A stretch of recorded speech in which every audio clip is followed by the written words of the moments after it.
The rain came down in sheets so thick that Rebecca Lawson could barely see 3 feet ahead, but she kept stumbling forward through the mud because there was nowhere else to go.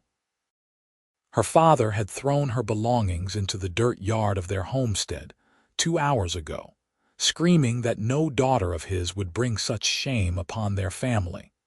And her mother had stood silent in the doorway with tears streaming down her face but no words of defense. Rebecca was 5 months pregnant, unmarried, and the man who had promised her everything had disappeared on a westbound train the moment she told him about the baby, leaving her alone to face the consequences of their love in a world that showed no mercy to fallen women. The storm had rolled in from the north, just as she reached the main road leading away from her family's farm outside North Platte, Nebraska. And within minutes, she was soaked through to her skin, her thin dress clinging to her swollen belly.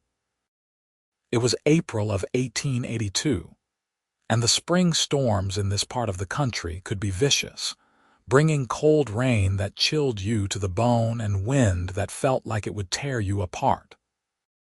Rebecca had nowhere to go and no money in her pockets, just a small bundle of clothes that grew heavier with every step as the fabric absorbed the rain. She had an aunt in Omaha, but that was over 200 miles east, and she had no way to get there, no horse, no wagon, no hope. Her legs began to tremble after the first mile, and by the second mile she could barely lift her feet. The road had turned into a river of mud that sucked at her boots with every step, and the wind whipped her long brown hair across her face, stinging her eyes. She wrapped her arms around her belly, trying to protect the baby from the cold, but her whole body was shaking now, and her teeth chattered so hard she thought they might crack. The sky had turned the color of a bruise, purple and black and angry, and lightning split the clouds with jagged white fingers that made her jump every time they struck. She did not know how long she walked before her knees gave out. One moment she was putting one foot in front of the other, and the next she was on her hands and knees in the mud, gasping for breath, her vision swimming. The bundle slipped from her fingers and landed in a puddle, but she did not have the strength to reach for it. Everything hurt, her back, her legs, her belly, and she was so cold that she could not feel her fingers anymore. She tried to stand but fell forward instead, her cheek pressing into the wet earth, and the last thing she remembered before darkness took her was the sound of thunder rolling across the prairie like the voice of God himself, angry and unforgiving.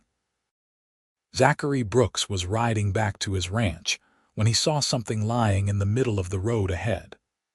At first, he thought it was a fallen branch or maybe a dead animal, but as he urged his horse closer through the driving rain, he realized with a jolt of alarm that it was a person.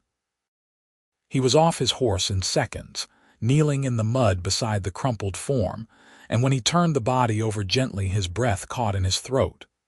It was a young woman, her face pale as death, her lips blue with cold, and she was clearly with child. "Miss, can you hear me?" He called out, but she did not respond. He pressed his fingers to her throat and felt a weak pulse fluttering there like a trapped bird. She was alive, but barely, and if he did not get her warm and dry soon, she would not be for long. Zachary did not hesitate. He gathered her into his arms, surprised at how light she was despite her condition, and lifted her onto his horse before swinging up behind her. He wrapped his oilskin coat around her as best he could and held her against his chest as he kicked his horse into a gallop toward home. The ride back to his ranch took 15 minutes that felt like an hour. The woman in his arms remained unconscious, her head lolling against his shoulder, and he kept talking to her even though she could not hear him, telling her to hold on, that she would be all right, that he would take care of her. Zachary was 26 years old and had been running his ranch alone for 3 years since his father died of pneumonia. He was a tall man with dark hair and gray eyes, strong from years of hard work, and he had a reputation in North Platte for being fair and honest, if a bit solitary.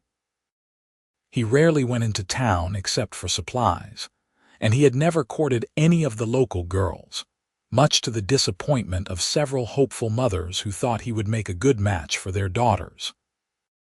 When he finally reached his ranch, he carried the woman straight into the house and laid her on his own bed in the small bedroom off the main room. He built up the fire until it roared in the stone fireplace, then went to work stripping off her wet clothes with as much modesty as he could manage, averting his eyes as much as possible. He wrapped her in warm blankets and wool quilts, then heated water and made her drink some when she stirred slightly, supporting her head with one hand. Her eyelids fluttered but did not open, and she made a small sound in the back of her throat that might have been a word. "You are safe now," he said quietly. "Just rest." He stayed by her side all through that night and into the next day, keeping the fire burning, changing the blankets when they grew damp from her wet hair, trying to get her to drink water or broth whenever she seemed close to consciousness. Her fever came up in the early hours of the morning, and he bathed her face and arms with cool water, praying silently that she would survive, that the baby would survive. He did not know who she was or where she had come from, but something about her pale, vulnerable face stirred something deep in his chest, a protective instinct so strong it surprised him. Rebecca woke slowly, swimming up through layers of darkness toward a warm, golden light. She was so comfortable, so warm, that for a moment she thought she must be dead and in heaven. But then she became aware of pain in her back and legs, and the heavy weight of her belly, and she knew she was still alive. She opened her eyes and found herself staring at an unfamiliar ceiling made of rough-hewn beams. Sunlight streamed through a window to her left, falling across a patchwork quilt that covered her body, and she could hear the crackle of a fire somewhere nearby. She turned her head slowly and saw a man sitting in a chair beside the bed, his elbows on his knees, his head bowed as if he had fallen asleep sitting up. He was a stranger to her, tall and broad-shouldered, with dark hair that fell across his forehead and a few days' worth of stubble on his strong jaw. As if sensing her gaze, he lifted his head and their eyes met, and Rebecca saw concern and relief flash across his gray eyes. "You are awake," he said, and his voice was deep and gentle. "Thank God. How do you feel?" "Where am I?" Rebecca's voice came out as barely a whisper, her throat dry and raw. "My ranch, about 5 miles west of North Platte. I found you collapsed on the road during the storm yesterday." "Do you remember?" The memories came rushing back, her father's rage, her mother's tears, the cold rain and the endless walking, and Rebecca closed her eyes against the sudden sting of tears. "I remember," she whispered. Zachary reached for a cup of water on the bedside table and helped her sit up enough to drink. His hands were calloused but surprisingly gentle, and he did not ask her any questions while she drank, just waited patiently. When she had finished, he helped her lie back down and sat back in his chair, studying her with those steady gray eyes. "My name is Zachary Brooks. This is my ranch. You are safe here for as long as you need to stay." "I am Rebecca Lawson," she said quietly, "and I have nowhere else to go." Something in the way she said it, the absolute desolation in her voice, made Zachary's chest tighten.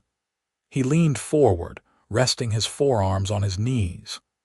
"You do not have to tell me anything you do not want to, but if you need help, I will give it. No questions asked, no judgment." Rebecca looked at him, really looked at him, and saw nothing but sincerity in his face. She had expected disgust when he noticed her condition, or at the very least a cold dismissal, but instead there was only kindness. It was so unexpected, so different from the fury and shame she had faced from her own father, that she started to cry silent tears that rolled down her cheeks and onto the pillow.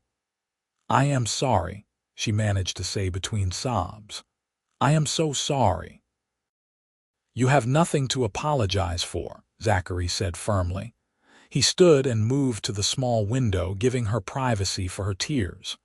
"Rest now. We can talk more when you are stronger." Over the next few days, Rebecca slowly regained her strength.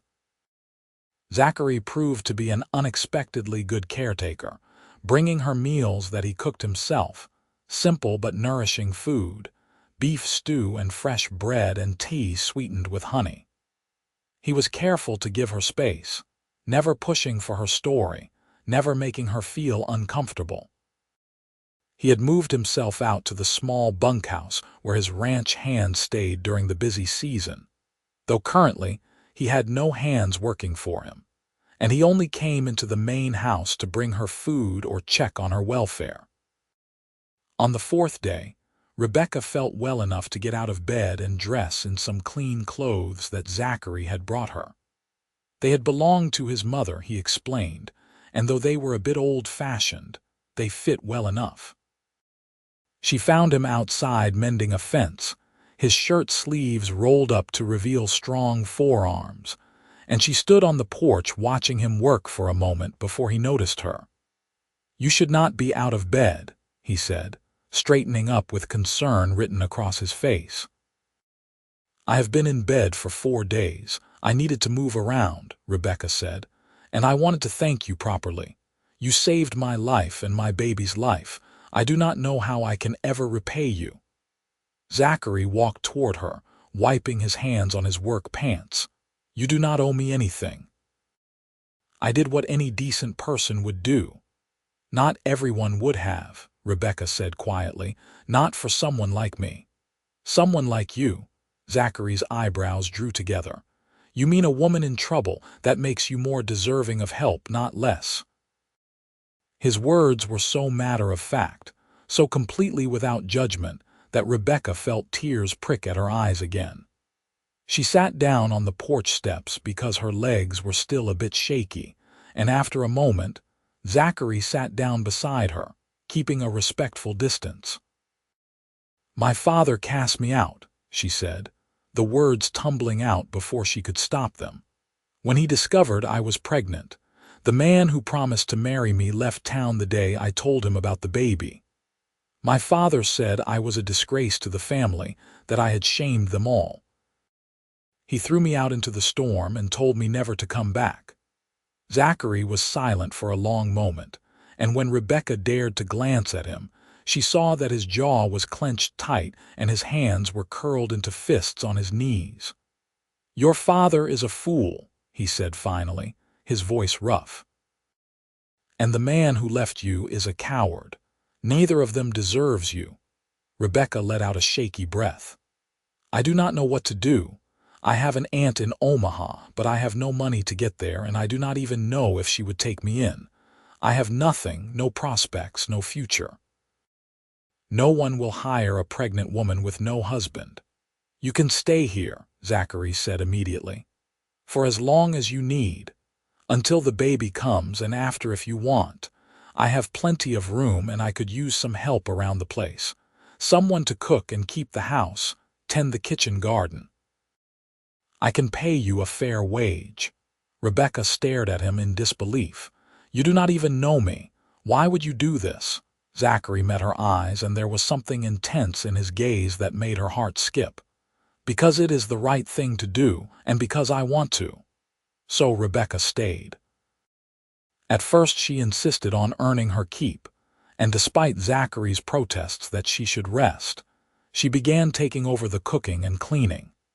She found that she enjoyed the work, enjoyed bringing order to the somewhat chaotic bachelor existence Zachary had been living. The ranch house was small but sturdy, built of logs with a stone fireplace and real glass windows, which was a luxury on the frontier.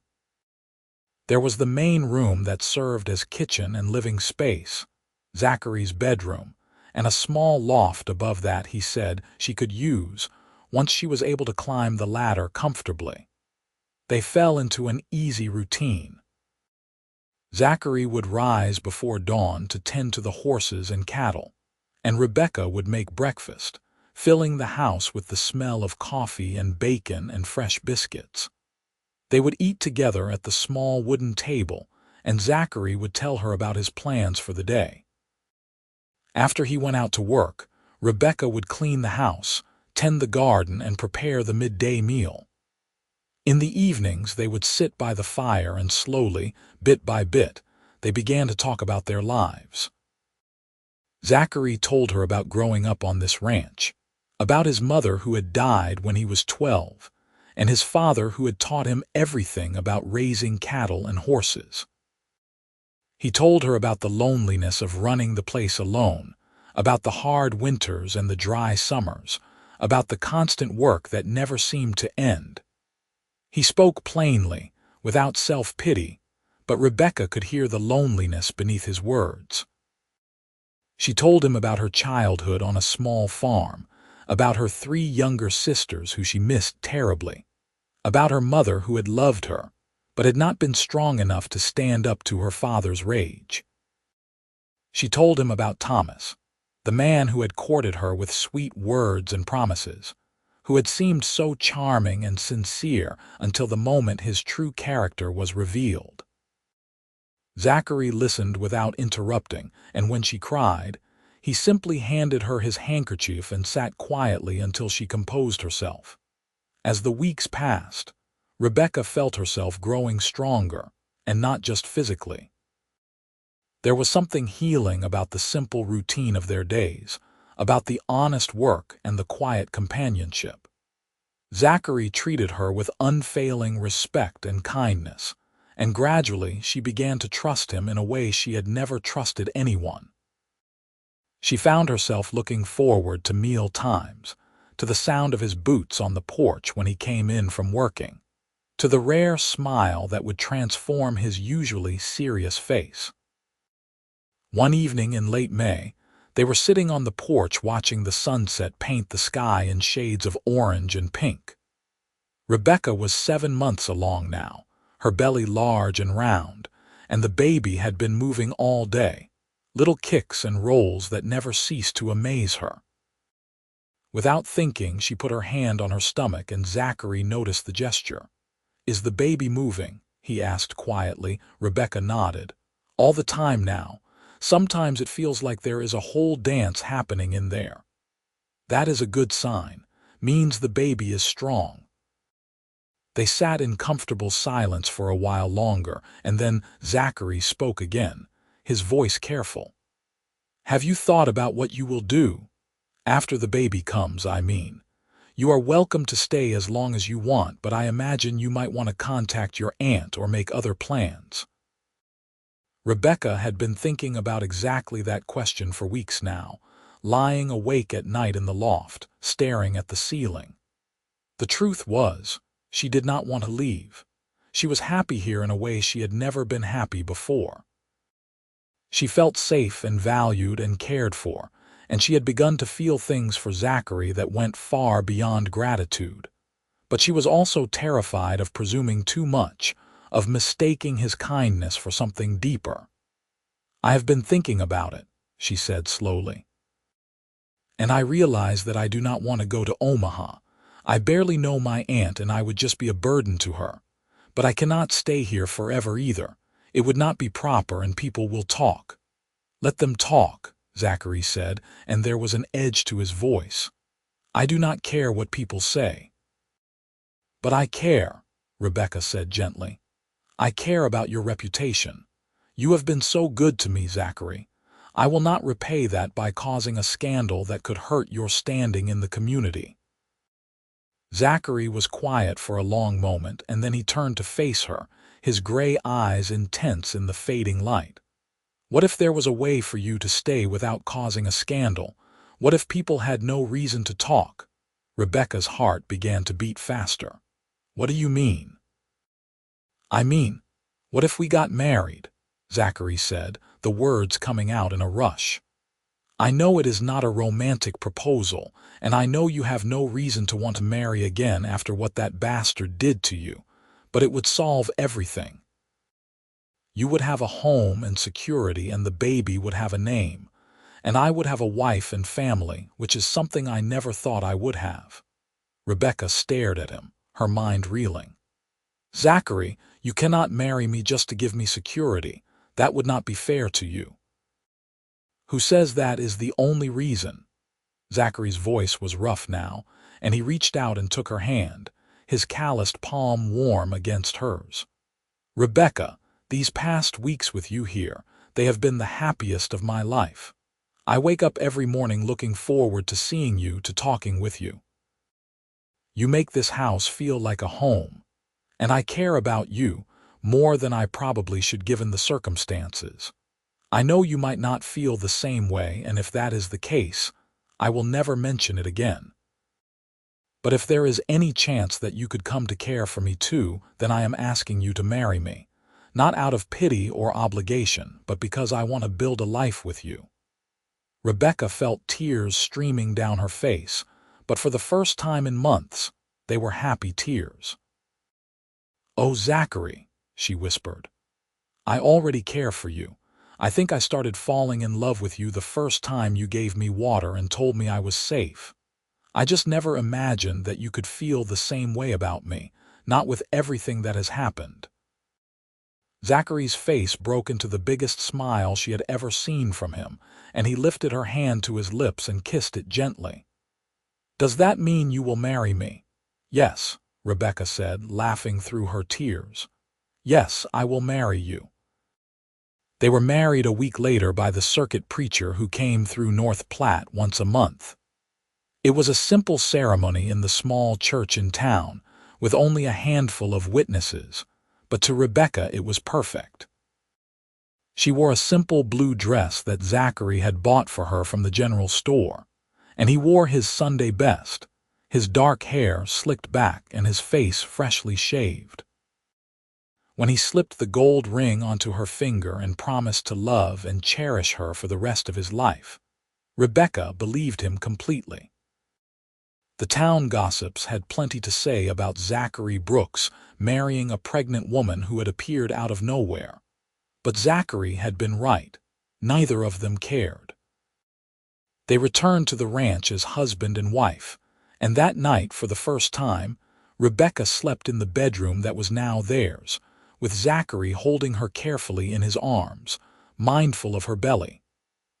"I will love this baby as my own," Zachary whispered into her hair as they lay in the darkness. "Boy or girl, it will be my child in every way that matters." "I know you will," Rebecca said, turning her head to kiss his jaw. "You are the best man I have ever known, Zachary Brooks." The summer passed in a haze of contentment. Rebecca bloomed in the last months of her pregnancy, and Zachary was attentive to her every need without being overbearing. He continued to work the ranch, but he was never far from the house, always within calling distance in case she needed him. In the evenings, he would read aloud to her from the few books he owned, or they would sit together while she knitted tiny clothes for the baby and he carved a cradle from pine wood. On a hot August night, Rebecca's labor began. Zachary rode into town and brought back the midwife, a capable woman named Mrs. Henderson, who had delivered half the babies in the county. The labor was long and difficult, lasting through the night and into the next day, and Zachary wore a path in the floorboards with his pacing. But finally, in the late afternoon, he heard the cry of a baby, thin and strong, and Mrs. Henderson emerged from the bedroom with a smile. "You have a son, Mr. Brooks, and your wife did beautifully. She is tired but healthy." Zachary rushed into the bedroom and found Rebecca propped up against the pillows, her hair damp with sweat but her face glowing. In her arms was a tiny bundle wrapped in a blanket, and when Zachary came closer, she pulled back the fabric to reveal a red-faced baby with a shock of dark hair. "Look at him," she whispered. "Is he not beautiful?" Zachary sat carefully on the edge of the bed and looked down at the baby, and something shifted in his chest, a fierce, protective love that took his breath away. "He is perfect," he said hoarsely, "just like his mother." "What should we name him?" Rebecca asked. They had discussed names before, but now that the baby was here, real and solid, they both hesitated. Finally, Zachary said, "What about Samuel? It was my grandfather's name, Samuel Brooks." "Samuel," Rebecca repeated, trying it out. "I like it." "Samuel Zachary Brooks." "He does not need my name in the middle," Zachary protested.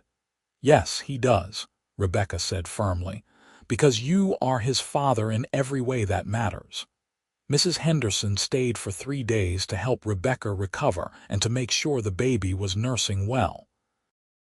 By the time she left, Rebecca was on her feet again, though still tired, and little Samuel was proving to have a healthy appetite and a strong set of lungs.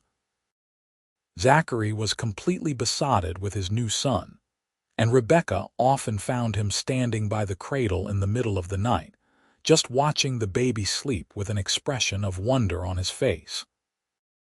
As the months passed, Samuel grew from a tiny infant into a chubby, laughing baby who was the center of their world.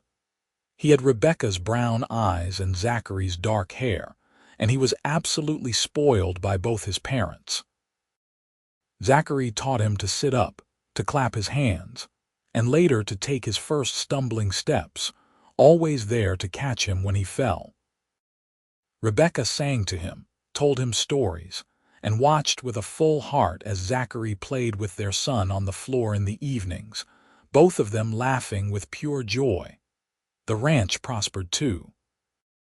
With Rebecca managing the household and helping with some of the lighter work, Zachary was able to focus more on building up the herd. He hired a couple of ranch hands for the busy seasons, and within 2 years, the Brooks Ranch was known as one of the better operations in the area. They were not rich, but they were comfortable, and more importantly, they were happy.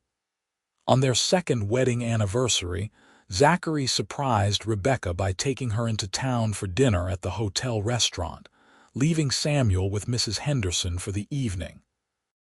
It was the first time they had been alone together since the baby was born, and Rebecca felt almost giddy with the novelty of it. She wore a new dress that Zachary had ordered from a catalog, dark green with lace trim, and Zachary wore his suit and looked so handsome that she could hardly take her eyes off him.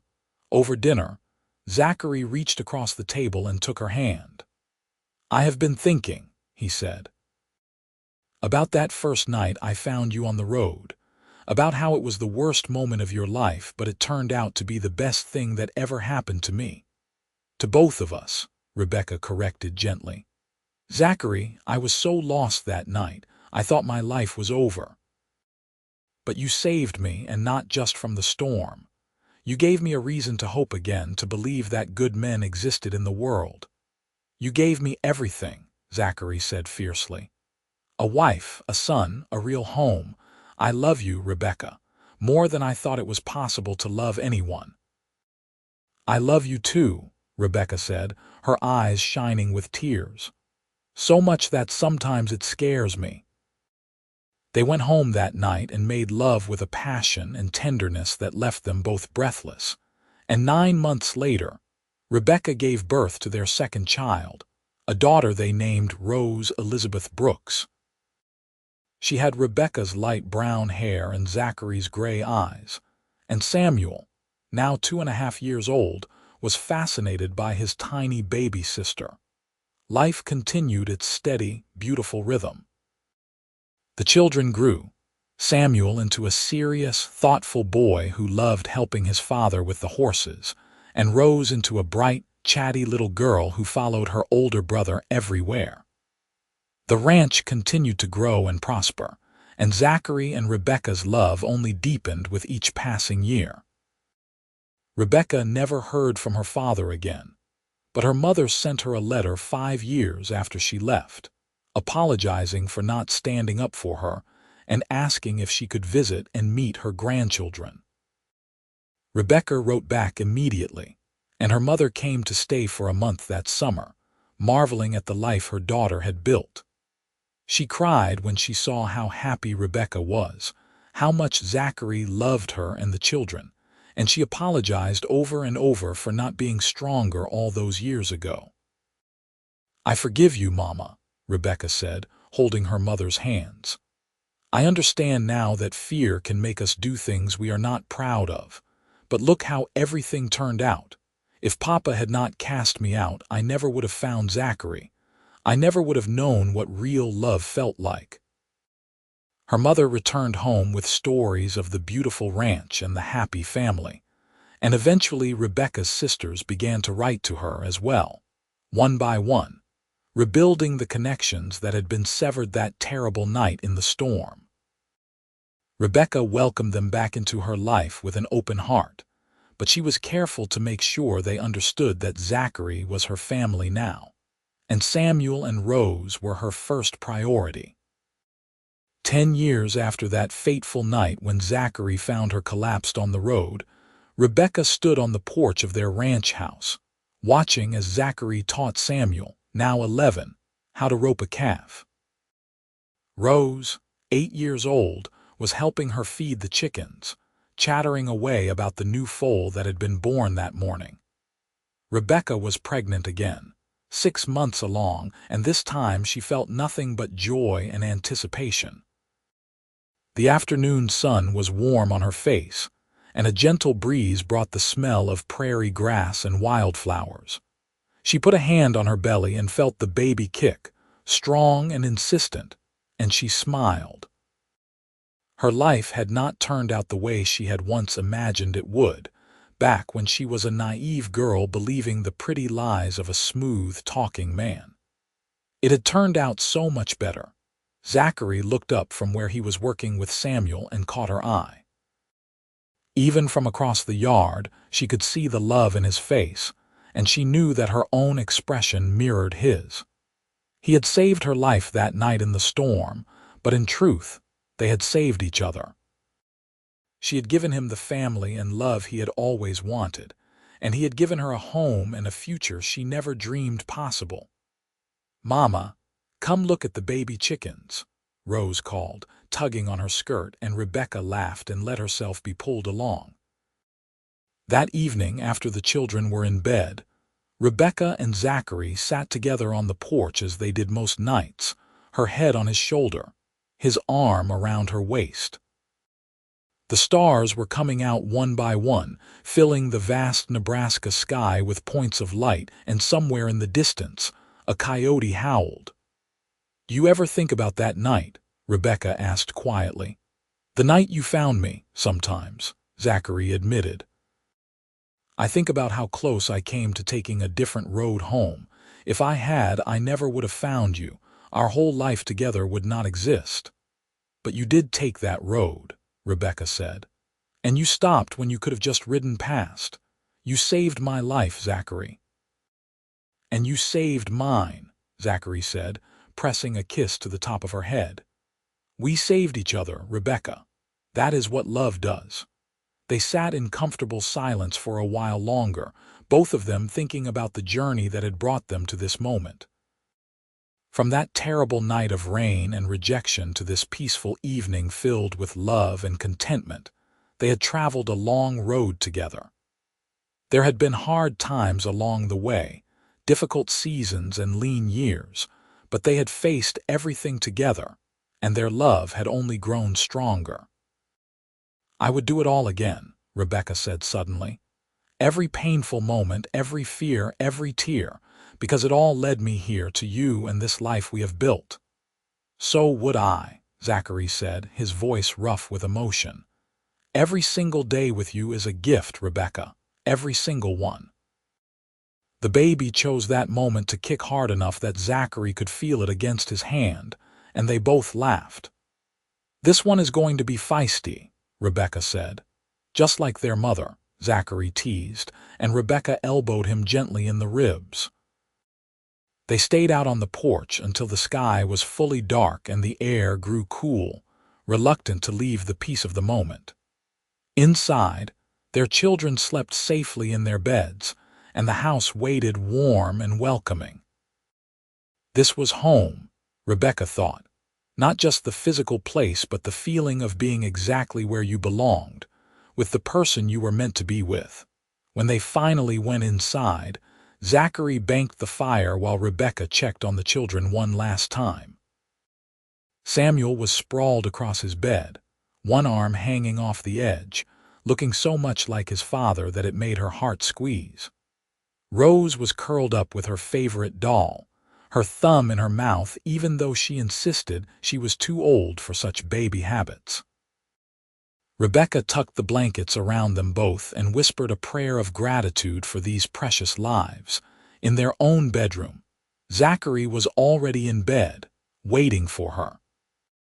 Rebecca changed into her nightgown and climbed in beside him, and he immediately gathered her into his arms, careful of her belly. "I love you, Mrs. Brooks," he murmured against her hair. "I love you too, Mr. Brooks," she whispered back. "Thank you for finding me that night. Thank you for saving me. Thank you for letting me," Zachary said. "Thank you for trusting me, for choosing to stay, for giving me this beautiful life." They fell asleep wrapped in each other's arms, two people who had found each other in the worst of circumstances, and built something extraordinary out of the ruins of what could have been a tragedy. 3 months later, Rebecca gave birth to another son, whom they named Daniel. The birth was easier this time, and Rebecca recovered quickly. Samuel and Rose were fascinated by their new baby brother, and the house was filled with even more laughter and joy. Zachary walked around with a permanent smile on his face, amazed that his family had grown even bigger, that he had been blessed with 3 healthy children and a wife he adored.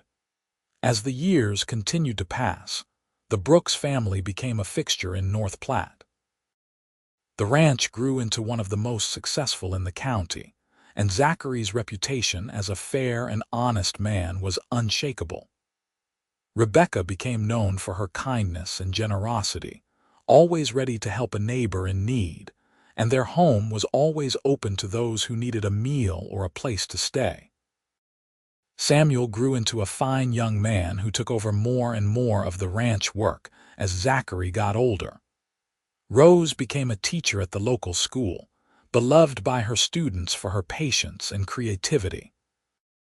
Daniel followed in his father's footsteps, developing a special talent for training horses that brought additional income to the ranch. Zachary and Rebecca grew old together, their love deepening with each passing year. They had weathered storms, both literal and figurative, had faced hardships and celebrated triumphs, and through it all, their bond had only strengthened. They became grandparents and then great-grandparents, and the ranch that Zachary had once run alone became a family legacy. On their 40th wedding anniversary, their children and grandchildren gathered at the ranch for a celebration. There was a huge feast prepared, music and dancing, and speeches that made both Zachary and Rebecca cry with happiness. As the evening wound down and the younger children were put to bed, Rebecca and Zachary found themselves once again on the porch where they had spent so many evenings over the years. 40 years, Rebecca marveled, looking at their joined hands, both sets weathered and wrinkled now but still fitting together perfectly. "It seems like yesterday and a lifetime ago all at once. Best 40 years of my life," Zachary said. His hair was completely gray now, and his face was lined with age, but his eyes still held the same warmth and love they had shown that first morning when Rebecca woke up in his bed, saved from the storm. "Mine too," Rebecca said. "Even though it started with the worst night of my life, every day since then has been a gift. You gave me everything, Zachary. A home, a family, a love I never believed existed. We gave each other everything," Zachary corrected, as he always did. "That night I found you on the road, I was so lonely, Rebecca. I had a ranch and land and a house, but I did not have a home. You gave me that. You and the children, you made my life mean something." They sat in silence for a while, listening to the sounds of their family inside the house, the laughter and conversation of children and grandchildren. This was their legacy, Rebecca thought. Not just the land or the ranch, but this family they had built together, this love that had started in the most unlikely of circumstances and had grown into something that would last for generations. "You remember what you told me that first day?" Rebecca asked. "When I woke up and you said I was safe. I told you that you would be all right," Zachary said, "that I would take care of you." "And you did," Rebecca said, her voice thick with emotion. "Every single day for 40 years you have taken care of me. You have loved me and protected me and made me feel cherished. I could not have asked for a better husband, a better father for my children, a better partner in life.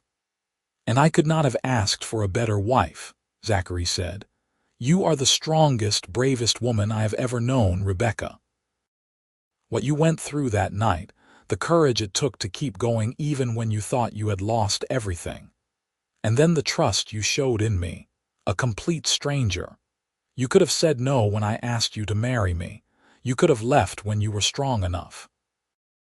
But you stayed, and you built this life with me, and I thank God every day that I took that road home, that I found you when I did." Rebecca turned and kissed him, a sweet, tender kiss that held 40 years of love and commitment and partnership. When they pulled apart, both had tears in their eyes, but they were happy tears, tears of gratitude and joy. Inside the house, Samuel was organizing the younger generation for a family photograph in the morning. Rose was helping her own daughters clean up the kitchen, laughing at some story they were telling. Daniel was playing his guitar for his grandchildren, teaching them an old cowboy song his father had taught him. The house was full of life and love and laughter, a testament to everything Zachary and Rebecca had built together. As the night grew late and the stars came out, filling the Nebraska sky with their ancient light, Zachary and Rebecca remained on the porch, reluctant to end this perfect day. They had lived a good life, a life that had started in tragedy and desperation, but had become something beautiful beyond imagining. They had loved each other through good times and bad, through hardship and prosperity, and their love had never wavered. "No regrets?" Zachary asked softly. "Not a single one," Rebecca answered. "Well, except maybe that I did not meet you sooner." "We met exactly when we were supposed to," Zachary said. "Not a moment too soon or too late. Everything happened just as it was meant to." Rebecca leaned her head on his shoulder, and Zachary wrapped his arm around her, holding her close. They sat like that for a long time, two people who had found each other in a storm and built a love that would last beyond their lifetimes, carried on in the hearts and memories of the children and grandchildren they had raised together. The wind whispered through the prairie grass, carrying with it the scent of earth and growing things. Somewhere in the barn, a horse nickered softly. A dog barked once, then fell silent. The ranch slept around them, solid and enduring, a home built on love and hard work and unwavering commitment. This was what mattered in the end, Rebecca thought. Not the circumstances of how you started, but what you built along the way. Not the storms you weathered, but the shelter you created together. Not the mistakes of the past, but the love you chose every single day going forward. She had been pregnant and cast out in a storm, alone and terrified and certain that her life was over. But a cowboy had found her collapsed on the road and carried her to his ranch, to safety, and in doing so, he had carried her to a future more wonderful than anything she could have imagined. They had fallen in love slowly and deeply, had built a family and a legacy, and had proven that sometimes the worst moments in life could lead to the very best ones. "I love you, Zachary Brooks," Rebecca whispered into the quiet night. "I love you too, Rebecca Brooks," Zachary whispered back. forever and always. And under the vast Nebraska sky, surrounded by the family they had created and the life they had built, Zachary and Rebecca Brooks held each other close. Two souls who had found their home in each other, bound together by a love that had conquered every obstacle and would endure for all time.